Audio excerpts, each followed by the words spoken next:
Welcome to the Propreneur Podcast, where we help practice owners become better entrepreneurs. I'm your host, Dino Watt. And welcome once again, everybody, to the Propreneur Podcast. So excited to have you here listening in wherever you're listening, whether it be your car, your treadmill, or just taking a walk.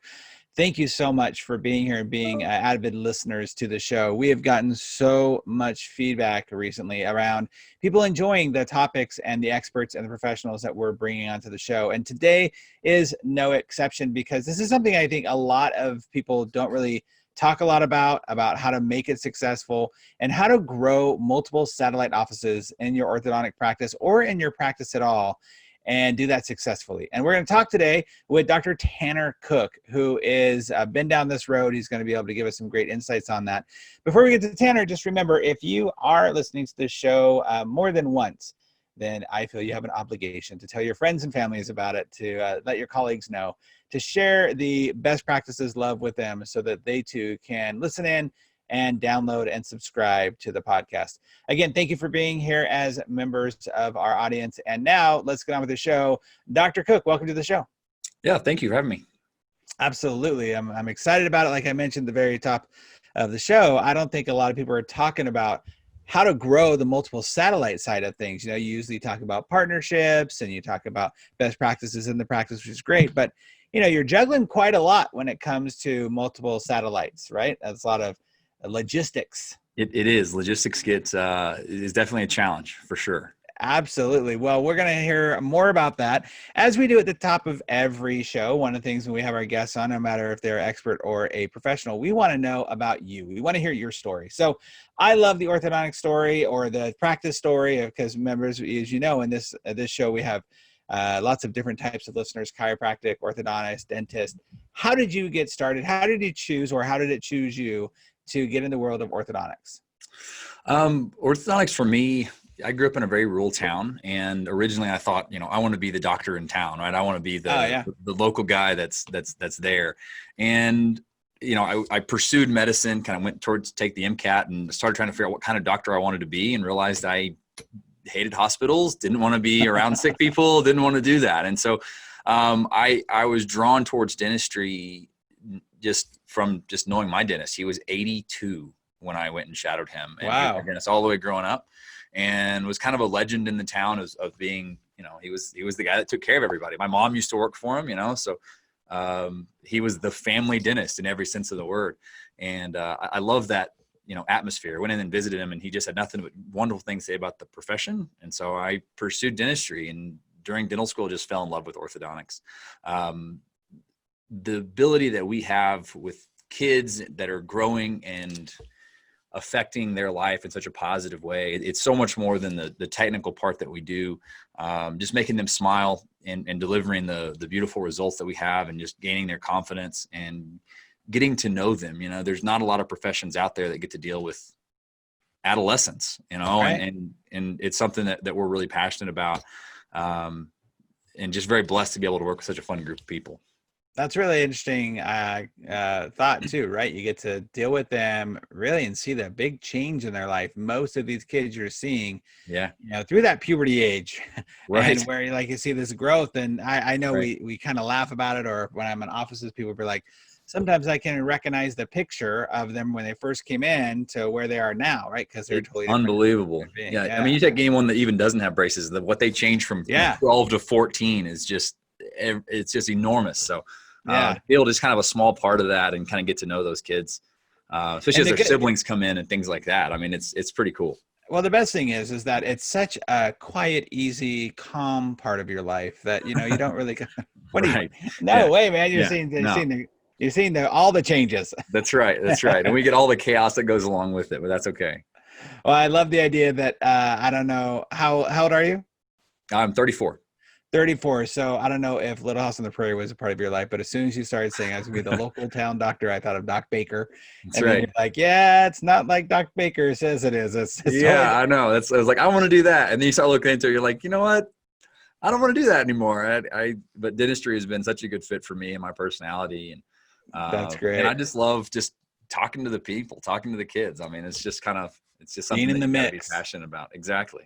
That's very cool. So then when you graduated, then you went on and you were from Oklahoma, but now you're not. You're in Amarillo. So Yeah, so I what did my happened there? residency in Oklahoma City, and I had an opportunity to join a practice that's here in Amarillo, Texas. It's about 3-4 hours from where I grew up, so it's not too far That's away. not bad. Yeah. And it was just a wonderful opportunity. It was Dr. Harwell was practicing with his father, and his dad was considering retirement. And when I joined on, we worked together for just a little bit, and he retired. And so I started practicing with Anthony Harwell. And after a couple of years of that, we joined on as a partner, and now it's Harwell Cook Orthodontics, and we're love it. Yep. No, that's great. Your point about being able to shadow someone who is 80 years old in dentistry, and it brought me back to Dr. Johnson, who was the stalwart doctor in my little town in the desert of California, and his son then became Dr. Johnson too. Right. But yeah, it was just like he'd been there forever, and he was a staple that everyone knew, even if you didn't go to Dr. Johnson, you knew who Dr. Johnson was. Yep, absolutely. There's a lot of knowledge and wisdom that comes along with being able to shadow that. I often talk about sometimes, because you're not taught, you being orthodontist and dentist aren't really taught a lot about business side of things inside of school, obviously. Yeah. And that sometimes some bad business habits can be passed down. But really the other side of that is that there's a lot of wisdom and school of hard knocks that you don't have to go through when you really learn from somebody like that as well. Oh, absolutely. Yeah. I was super blessed to be able to join a practice that had a lot of really good things going for it. I mean, it was an established practice where, my partner now, his dad had been there, for many years before him. And there was kind of that reputation in the community of, Dr. Harwell is the orthodontist in town. Right. And so I was very blessed to kind of join onto that. And that's cool. Got a lot of great business experience and joined someone that really was established and had a good thing going. So very fortunate to kind of be part of that. That's awesome. So you became a partner with Dr. Harwell, and then did you already have, when you joined in there, multiple or satellite offices, or did you grow into that? So we have 5 offices. Amarillo is our main location. 3 of the offices had been established before I got there, and we opened up, so 3 of the satellite offices, so 4 offices total. And the 5th one, our office was opening basically as I was joining on. Okay. And so that 5th one is coming on. And then now, what were some of the challenges that you experienced getting involved with multiple offices, or were there? The biggest challenge, is just logistics. It's trying to figure out, when you're going to be there, how often you need to be there, who goes where, because there being 2 of us. Ours is truly, they're satellite offices. They're offices that we're in, 2 days a month, 4 days a month, and that's the busiest office that we have. We're only there 1 day a week. Got it. But it's 2 hours away and away from our hometown. And so I think just the logistics of who goes where, what staff go with you, which TC, what front desk person, people juggling families, everyone's got kids they got to drop off. And when we go to these offices, we'll leave at, 5, 6 o'clock or 6, 7 o'clock in the morning, an hour or 2 hours before clinic starts to get there to those locations, coordinating all of that. And you have to kind of do it on the fly because, you got a girl that's got a sick kid and you got to go, you're trying to coordinate all that. It really takes a team of people that are willing to kind of do that for you. Well, let me ask you this, and my mind goes directly to the interview process because, like you said, it's a big ask to have people travel quite a bit. And so, in that interview process, have you ever had the experience of somebody like, yeah, and then once it comes down to it, they're like, well, I don't want to travel so much, and I want to do that. Absolutely, and it's interesting. It depends on their background, right? People that are coming in that want to be involved with orthodontics, that just kind of want to be a part of us and our culture, and they're excited. They know we travel. They're here to do what we do. Man, they're all on board. Right. But occasionally you'll get somebody that comes in from another orthodontic office and they're like, oh, you get up you got to be at the office at 5:45. Yeah, I don't really want to do that. And that's fine, right? We're not going to push that on anybody, but sure. Our team travels, right? And that's kind of part of the gig for us. So what has been so beyond logistics, are there other challenges that you came up against when trying to grow those practices? Because, you can go out, you could buy a satellite practice. You say, hey, I'm going to go to that office once a month or twice a month or whatever. That's cool. It's an hour away, but there's having a practice and then there's growing a practice. Absolutely. Yeah. And so there is a challenge, right? The community that you live in is the community that's going to be your natural tendency to want to spend time, spend your energy, be known in that community. And that's Amarillo for us. And so, our offices that may be an hour away, there is a little bit more effort that's involved in being involved in those communities too, sponsoring those football teams, trying to, we'll do, mouth guard days and things like that, trying to make mouth guards for those football teams. We're trying to do, little study groups for the dentists in that community and the surrounding communities. Things like that where, if you're walking around in a town that's 2 hours away from where we live, if someone mentions orthodontics, our name still kind of comes to mind, even though we don't particularly live there. We'll have a billboard on the street, or we'll have good signage and things like that, show that, not only are we just an office in this town, but we care about this community. We want to take care of these people. We have scholarships for their graduating high school teams. We have, things put in place to truly not just seem involved in the community, but truly be involved in those communities. Well, it sounds like that is such an important, like, if you will, step one of making sure the people that are in those communities know that you care about them too. You might not be able to be as involved in the sense of day to day, but right. What you are going to do is going to uplift and support that community as well. I love that you're doing scholarships for those schools too. I got to say, I don't know how many people are listening to this that actually do the scholarships, but for, of course, the town that they're most in. Right. And maybe not the neighboring town, or maybe not this way. So then I got to ask, like, how do you overcome that objection from people? Well, maybe it is just straight through the fact that you are so visual, but visible in the area. How do you overcome that objection of like, oh, you're not really from this town, oh, you're not here enough for us. Oh, we can't get to you, if we have an emergency, stuff like that. We pride ourselves a lot in getting as much done as we can at each appointment, right? And so we do a lot of, same day starts. Some of the offices that we'll have, like I said, we have an office that's 2 hours away. We have people that drive, we're in a very rural area, obviously, but we have people that'll drive another hour beyond that are 3 hours from the main location. I mean, and so when they come to that office, if they're there and they're ready to get started, and, we use OrthoFi as well, so we're trying to make financing possible for them, be convenient for them. We don't want to send them home and have them come back on another day if we can get it done that day. And so we usually travel with an extra staff member, and to put braces on. And so that's something that we'll do. Our goal in these satellite offices is to try to be there, right? Try to make them, have all their appointments at that office.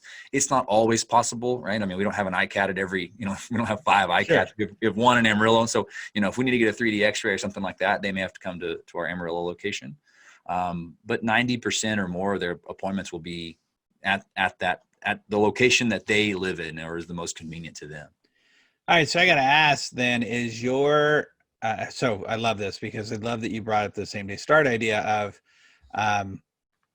look here, I have to tell doctors all the time, be like, dude, to me, it's just logical sense that you're going to save people time in your normal practice, right? Forget about satellite projects. Forget about that you're traveling around, but that you have somebody who took time off of work brought their kids out of school. Yeah. I think it's just, matter of fact, John Graham says not offering same day starts is just rude. And I think it's absolutely true, right? No, he's 100% right.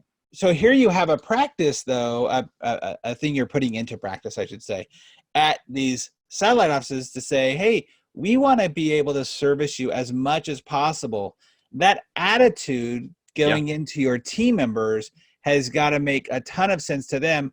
So my question then comes, at your Amarillo practice, where you're there more often, do you find that translates quite a bit, or are there people like, well, these people can come back, it's easier, so we won't, ask them to do a same day start, even though that's the best for everybody? It's the culture of our office. I mean, it's 60% or more of the braces that we put on are patients that walked in that day. I mean, it has become what we do. And it did start kind of from let's make it more convenient. And then we pushed it a little bit. So, if we're going to do it in Amarillo, we need to be able to do it in those satellite locations. And once we realized that, if we can get it done with there in those locations that have, smaller offices, smaller staff, smaller, location, we can do it anytime. Right. Absolutely. I mean, we can get this done. And we've kind of built our culture and built this team that we have they're excited about it. I mean, someone comes back, you got a little girl and you tell her she's going to get braces and you're like, next week, right? That's right. See that kind of like, but Absolutely. They're like, no, we can do it right now.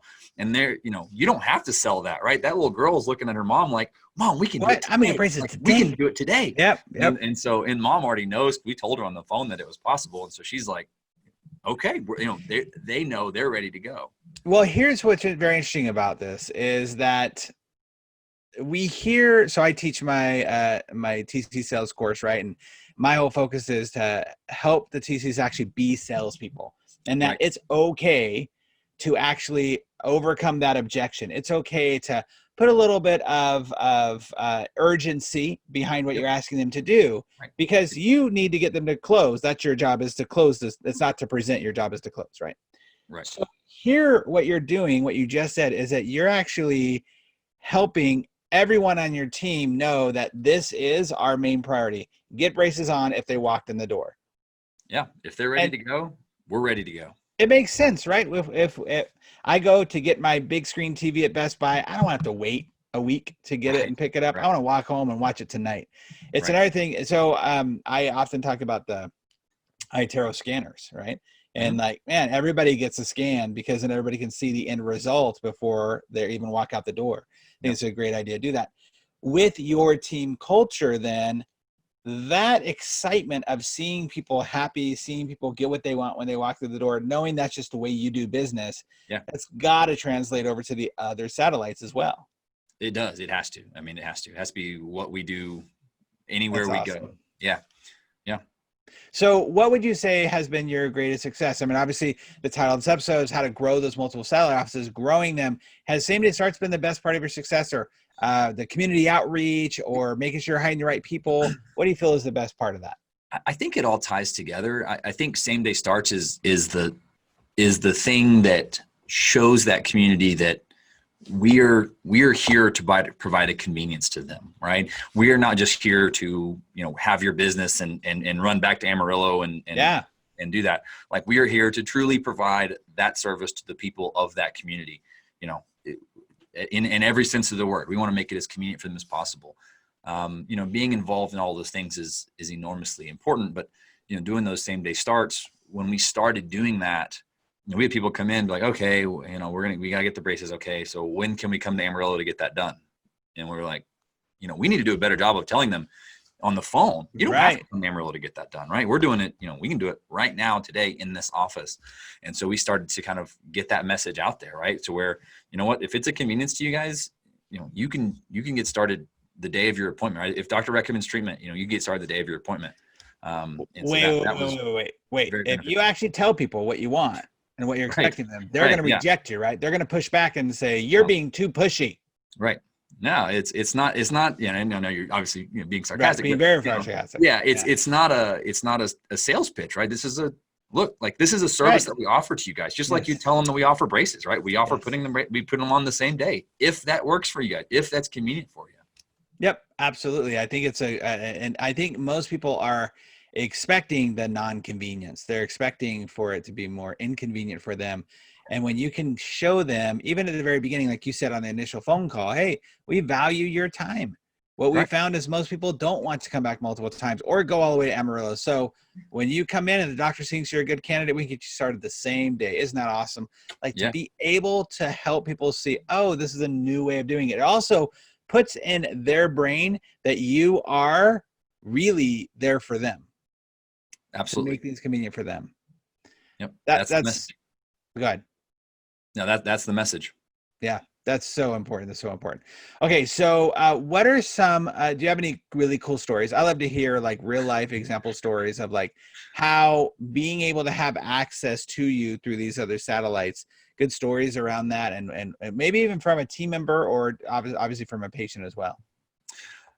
You know, it's interesting because I've been in this office about 5 years, but you know, when you're in a practice that's been around for, you know, our office, you know, going back to my partner's dad, right? It's been around for over 40 years. Wow. You know, we are starting to treat, you know, kids and in some cases even grandkids that were treated originally.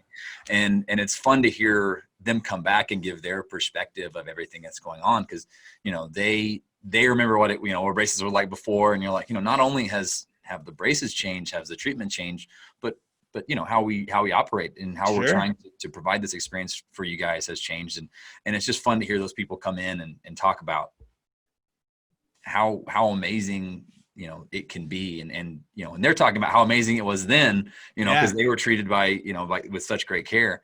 But they're still able to see the changes and see the progression and how everything's done in this field and what we're trying to accomplish, providing this for them at that time. And creating a legacy, right? You're creating a legacy of smiles truly through your community. It's awesome. I love that aspect of it. Okay. So as we know, you know, every business has challenges. Doesn't matter what business you're in whatsoever. At this part of the show, we like to really, let's dig into maybe a current challenge that you're facing that you're trying to overcome, that maybe we can spitball some ideas around. Yeah. You know, the first thing that comes to mind would be something that you kind of hinted on earlier, where we were talking about, you know, getting people that are going to have to travel, right? Trying to have some of these people that, you know, sometimes getting employees started and getting them rolling and getting them trained when we're doing so much is hard, right? Because there's a lot going on. Not only do you learn sterilization, but you have to learn sterilization in 5 offices, right? You have to kind of learn how everything goes.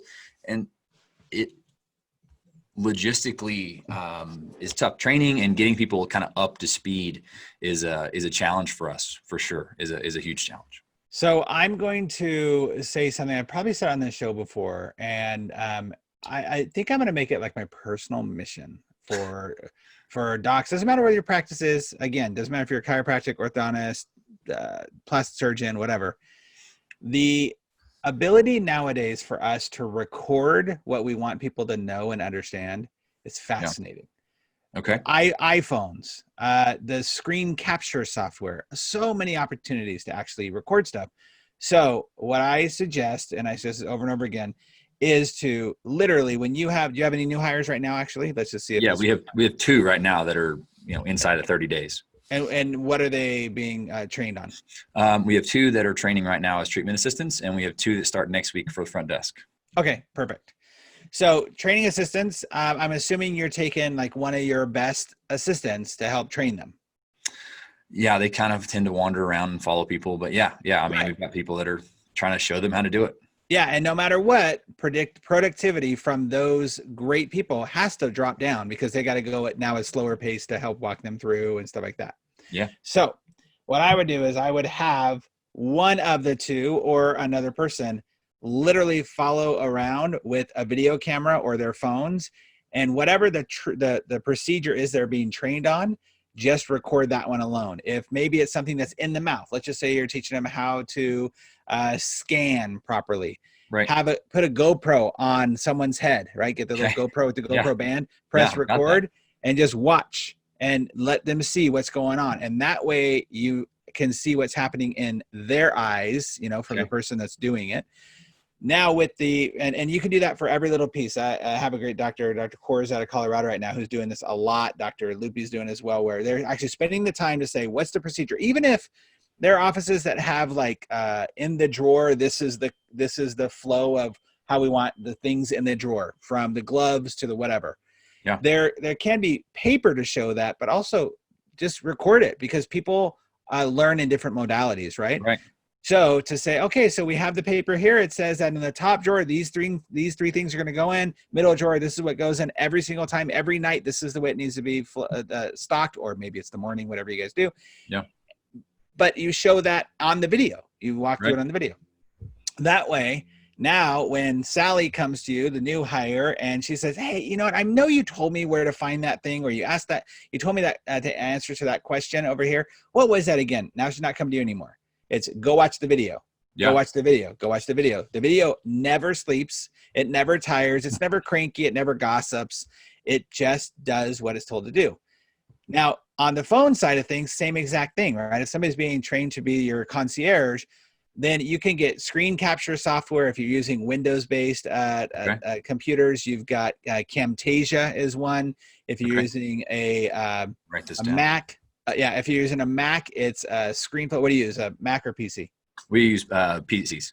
PCs. So Camtasia is going to be the one that if you just do a Google and say Camtasia screen capture. Okay. What it will is actually capture what you're doing on the screen. Plus, if you have a webcam, super cheap to get, you can actually see the person training there too, or at least hear their voice. And when you do that, you're going to be able to now say, okay, so let's just say it's how to schedule a new patient exam. Let's just do that. It's the easiest. Yeah. Boom. This is what you do. This is where you go. Here's what you click. You click on this. You want to make sure this is filled out. These are the notes the doctor wants to see. 5 minutes of doing that. Right. Done. Export, goes on the file on that computer or somewhere else to where now the new patient or the new team member watches that. Perfect. It's rinse and repeat over and over and over again. Yeah. And are you try to edit those, try to make them, because that's, like my big, I hear you say this and I'm thinking, who has time to edit these videos? But you're just making them as if they're just live videos. That's right. It's okay. We're going to talk about how to use the iTero scanner, how to turn it on, and how to get things started. Play, press record, do the thing. It can be it's going to be normal. Right? It's going to be real life. People act a little weirder once the camera's on, but once you do 2 or 3, people get over it. Yeah. But they'll be able just to walk them through, and then they'll be able to see it and watch it and make sure everybody's clear. Like if you want to get more into it, you can have a nice little microphone that somebody's wearing and stuff. But you just have that. Now, for example, you speak about editing. Every office should have their top 10 to 20 phone calls that they've recorded that they love, right? That teach something. That's like the cranky mom or the emergency or the first time patient. And those are in a file that they get to hear Susie, who's the best at what she does at it, doing it. And they get to now listen to it over and over again. And they get to listen to it at least 5 times before they get on the phone call for the first time, because now they're already trained. They've heard it over and over and over again. Perfect. And then to test them on it, because I believe it's important to test people, then you actually record their phone call of them doing it, and not for you to catch them in something. That's a big mistake a lot of people make, and that's why people get nervous about recording and stuff. It's so that they can listen back to themselves. Yeah. Hear if they are really listening, if they missed that question, if they answered it fully. Anyways, that was a long answer to it, but man, I am a huge advocate of recording. Great. That's perfect. So we're trying to get, I've been told by our IT that we can record phone calls, that it is possible, but we don't quite have it set up yet. So we've got to get that set up. Yeah. Most of your companies can do it. Yeah. It's not that difficult. Look, even if you are recording one side of the call at this point for like new hires, for them just to hear how to take it on. Yeah. I did this with an office where we literally did a role play, and all we did is we said, okay, give us a situation, because role plays are so weird, right? Because people are like, I don't know what to say, and what to make up. Don't make it up. Every one of you has a called in that day that you could use it as an example. Yeah. So you say to Melissa, you're going to play Sue. You have an 8-year-old daughter who is, needs to come in to get her first exam. And Joni, you're going to be answering the phone call, and we're going to put it on speaker. We have the phone here, and we can just actually hear the video, or the audio from the video of that call. But plenty of companies, I think it's Weave is one that does that. Is it Weave or Wave? Wave, one of those. I think it's Wave. It's Weave. Wave is a software. Weave is Wave is a practice management software. Yes. Weave is the one that does the phone calls. Yeah. But there's a lot of them out there. Your local guys should be able to do it too, and then be able to download those for sure. Training purposes, they're amazing to do that. Yeah, you need to do that. There's a company called, this is for everybody. If everybody heard this, I did actually an interview on this podcast, I want to say probably a month or 2 ago, Dundesk. And Dundesk is basically a place where you can hold Well, first of all, they've done a whole bunch of these trainings already for you, stuff that has to do with practice management, that the video is already done. And you can track if somebody's actually watched them or not, but you can upload your own videos as well. So all of these videos can be in a portal that when somebody gets a new hire, you're like, hey, go sit in the lunchroom for the next 2 days. Yeah. And your job is to watch these videos before you even come out on the floor. Look, I used to work for Circuit City years ago, like back 25 years ago, and I sold computers. I had no clue about computers. This was back when like we got a gigabyte and was the biggest thing in the world, right? Windows, whatever, that crashed everything, right? One of those. And I had to sit in a lunchroom for a week and read manuals and watch VHS videotapes and have to answer questions until I could get on the floor. So recording is your friend. It's so easy to do nowadays. Yeah. So sorry, that was a much longer answer, but anybody listening, great. Record. Please record. That's going to make your onboard. By the way, you could also do this for all of your other processes, right? For everything onboarding. You could do a video. You could sit here in front of the camera like you're doing right now and just do a quick video of, hey, listen, so here are our core values. Here's what I want you to know about. How's the best way to approach me? Here's the worst ways to approach me. Do not approach me with a sticky note with a bunch of questions. I always want you to approach me with a solution to the question you're going to have, even if you don't know what's correct. Like, what a great way to get the team to know how to have a communication with you. No, that's awesome. So, all right. So that being said, everybody, like I said, has challenges. So if you're listening to this, whatever your challenge is in that area, just take a nugget of that and move that forward with you. Okay. So now we've come to a place in the show where we ask our 6 speed round questions. All right. Are you willing to play? I'm ready. Awesome. You've been a plethora of knowledge. I love that your experience, I think, is really helping people out there, or can really help people out there with understanding. It really is. I got to tell you, for me, I just want to step back on this a little bit. For me, I do have a lot of offices that talk about their satellites or deal with their satellites, but I don't know. It actually has made me want to go back to them and ask them how they are getting involved in the communities of their satellites, not just their main office, because I think that's a really brilliant thing. And I know in your area, football is kind of big, but but like little things like that make a huge difference. I think it's really, really important. So thank you for sharing that with us. Yeah. All right. So these are our 6 questions that are off the top of your head. Just let us know what you think on any one of these. Number 1, what is the number 1 thing that you wish they taught you back in school? I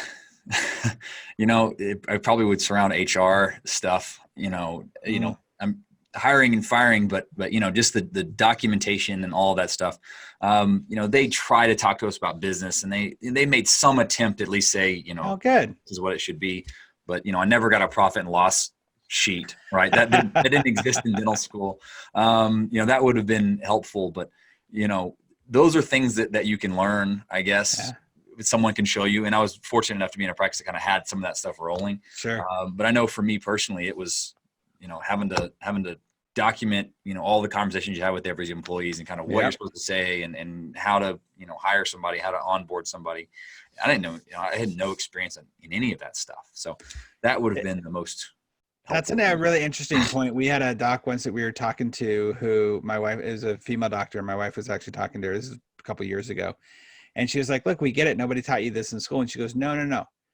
I've never held a job before. Like my job in school was to go through school and get good grades and go to college. It's like, I haven't not just had a boss before. I've never had a job before. It's like, oh yeah, you don't think about that often. Yeah. Well, I've had a job, but I was always like, you're going to, you do this, you go do this, you go do this. There was no thinking for myself. It was like, you sit down at this desk and do these things. You're performing a task. That's right. Yeah. All right. What's a book that you believe every private practice owner should be reading? I just finished Brene Brown's Dare to Lead. Yeah, great. I'm actually in the middle of it for the second time. That's great. It's an incredible book. She's a very bright, brilliant person. I love her idea that leadership is not something that you're born with. It's some people are obviously born and better at than others, but it's a skill that you can improve on. And I thought that was a really powerful part of the book. And she lays out a lot of really good ways to do it. So I love that. I mean, to be perfect, but she's pretty sharp. Yeah, she's really sharp. And fellow Texan too. That helps you out a lot. Yeah. But it's true. A lot of people, I hear a lot, I'm just not a leader. Well, strengthen that muscle. Like, no, I think it's great. By the way, I think it's great. Another tip for everybody. I think it's great that you're reading a female centric book in the sense of it's from a female. I think Elizabeth Gilbert, Brene Brown, Rachel Hollis, all of you doctors, no matter really what their modality is, you deal primarily with the female centric group of employees. That's right. Understand what they're thinking, understand what is effective to them through these authors. I think it's really smart that you're doing that. And all the moms too. I mean, I think it ties into 100%. My whole life is surrounded by, most of my team is women, and most of the parents that come in are women. Obviously there's some dads in there too, but you talk about the majority. 100%. Female led. Really, really smart. Well, speaking of books, in my book, The Practice RX, I focus a lot on team culture and team performance as the foundation for business growth. What do you see as the biggest challenge that private practice owners are facing with their teams and their office culture? I think for us, it was trying to get people to buy in, get people to really believe in our vision. I think a lot of that was we weren't, we had, as the doctors, we kind of had the vision in our mind, and it was here. And I didn't think in hindsight, and something that we're working on, right? We're always working on, but we're really trying to change that and push our vision out in a way that is visible. And we've got a lot of work to do on it. But that's one of the things that just trying to get people to buy into the culture that we have. It's so true. Making it relatable and retellable that people want to go to the happiest place on earth. People want to think different. It's so, so important, so powerful. It's great. How can listeners reach out to you, by the way? And if they have any questions for you or any way that they want to contact you? My email is probably the best way. It's tanner@harwellcook.com. That's TANNER at harwellcook, HARWELLCOOK.com. Awesome. Very cool. We'll make sure we put that in the show notes along with the book link as well. All right. Last two questions are, what's the best advice that you've ever received on life or business? Probably something that my dad said. My dad was very fortunate. He was a professional bass fisherman. And he did that professionally for 30 years, and that was his full-time job. And so, when someone that's a professional bass fisherman tells you, cause he worked behind a desk for 15 years before he quit his job and became that. And he said, look, do something you love. And, it's kind of a cliche thing, but that had a pretty profound impact on me. Cause you can look at him, it's really easy to say, do what you love, but whenever you've sacrificed everything to go be a professional bass fisherman, he's doing what he loved, right? He loved that. And, that was one of those things where it led the decisions that I made. I mean, every time I was trying to decide what I want to do in my career and even what I'm doing now, right? It's, you have to love it. You have to be passionate about it. It has to be something that you really do care about. And I was following the example of my father. That's awesome. So cool. And I don't think I've ever met a professional bass fisherman before. Has he ever been on one of those shows that you see? He was on all those shows. No, really? Oh yeah. Bass Fishing Hall of Fame. Wow. Top 30 anglers of all time. Yeah. I remember real deal. There are times when that would come up and be like, and this back in the day, a long time ago, but he's like, so wow, like there's actually people who do this.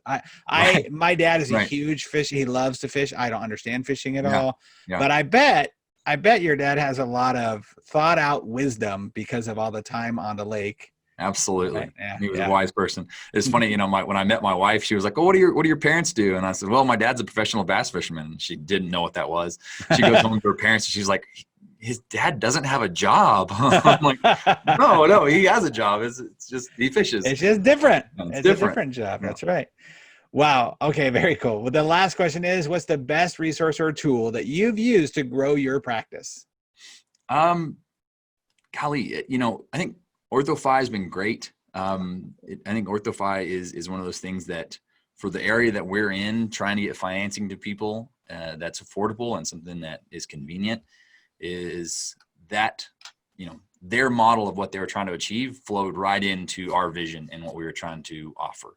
And that was a really big thing for our practice. I think that would probably be one of the things that jumps to my mind right away.